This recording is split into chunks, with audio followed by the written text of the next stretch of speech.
be in How To Tip, and today we're going to show you how to blend paint. The first of all thing that you want to do is you want to be able to mix your paint up and make sure that it is a blendable color, that it is really close to the color that you're painting. Now, the fender that we just painted is silver, and this one does not match. We on purpose made this one not match for the demonstration, but normally you want to get that just as close as possible. And what a blend is, that's where the new color that you're painting transitions into the old color, kind of like a fade, if you think of it like that. It actually kind of fools the eye a little bit because sometimes it's not a perfect match, but by the time you blend your paint out, you'll never be able to notice where. First of all, what we're going to do is just mix this paint up. It mixes 1-to-1 with the reducer, and we'll just mix it up like we normally would painting anything. So I have 2 ounces of paint here, so I'm going to put 2 ounces of reducer.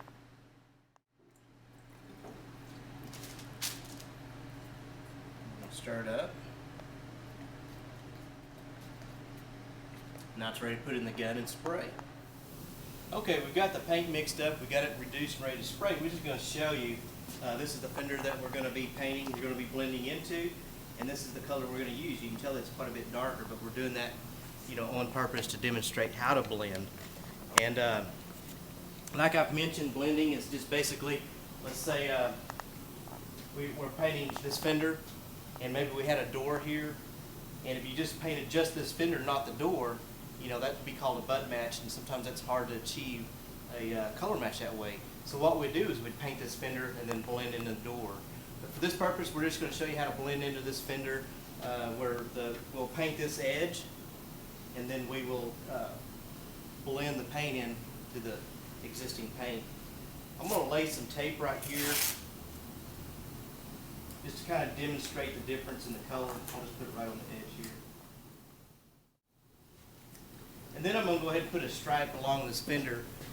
I'll put it right here so we can see how the transition works.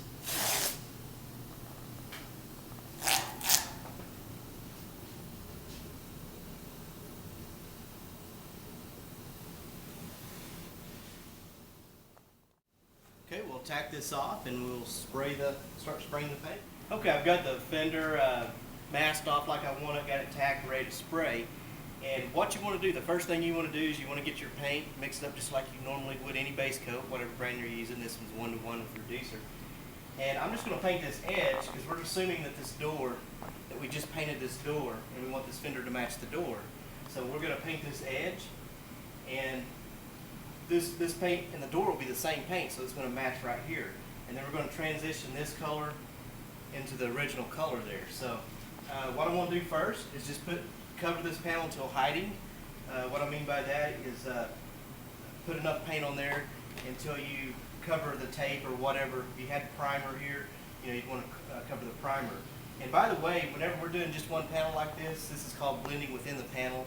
I'm going to blend just in the panel. If I had a dent right here, for example, I could blend out this way and back this way and up and down and not have to get into another adjacent panel. But so we're just going to paint this edge on a normal coat like you would paint anything. But, probably just paint about 6 to 8 inches.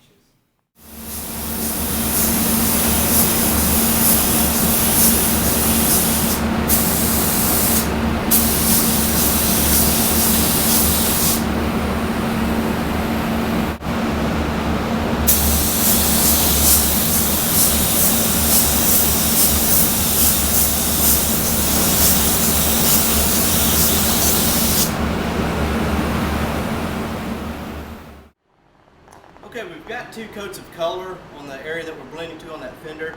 Now obviously that is way off. That would not be a blendable match, but that's what we're doing for this demonstration, is to show you. But the next thing you would do when you're blending, especially in high metallic colors as silver like we're shooting, is you're going to mix the paint in with some clear. It's not like your clear coat. What this is basically a base coat, just like the paint that you're shooting, but it has no pigment in it. So it's a base coat with no color.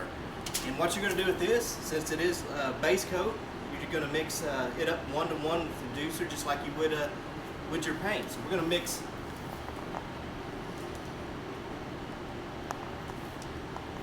2 ounces of that. We're going to put 2 ounces of reducer. Now we've got 4 ounces, and now we're going to take the paint that we just used and mix it 1 to 1 with this clear. So we're going to pour it up to 8 ounces now.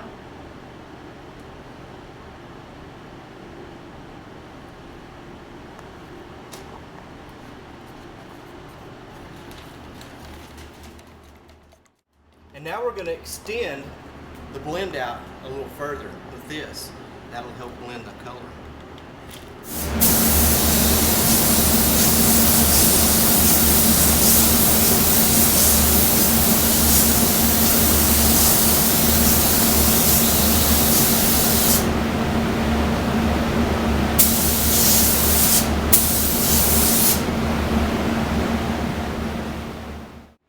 Now notice whenever I was blending that, I painted what I was originally painting. I went past that a little bit and kind of fanned it out to kind of let that paint overspray blend into the existing paint.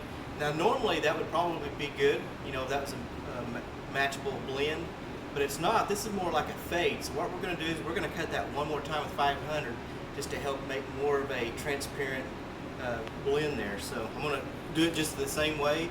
Mix this 1 to 1 reducer, and then mix what I already have mixed with that 1 to 1.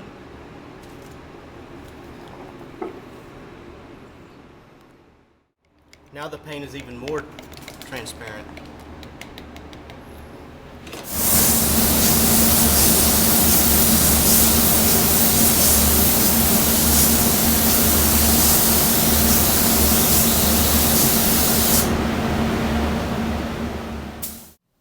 Okay, so that's basically how you do a blend.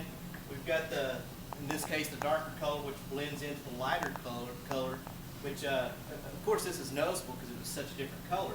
But you know, it's a lot. If this was a butt match, you know, it looked like this right here, and of course that would be very noticeable.